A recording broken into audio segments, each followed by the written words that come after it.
Na taku odluku Horod še odlučil potim, jak organizacija Novosadska biciklistična inicijativa u januaru prešloho roku predložila Ministerstvu za zaštitu životnog štretku i vladi Srbiji, že bi subvencionovali kupovanje bicikloh, a na tu ideju prišli povistki, že država subvencionuje kupovanje taksi automobiloh u sumi 8.000 evra po avtu.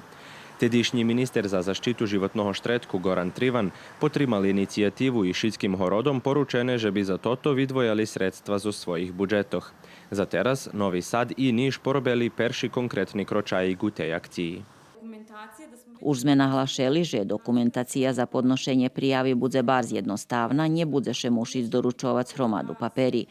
Najvažnejše za tot konkurs, že by mesto prebuvanja hraždana, ktorý konkuruje, bolo prijavené na teritoriji Horodu Novoho Sadu, že by popoľnil elektronsku prijavu, že by ljem jeden člen familiji pridal vimohu za subvenciju i že by u prijavi bol priložený rachunok u škupenej bicikli, ktorá muši buď skupena u Srbiji.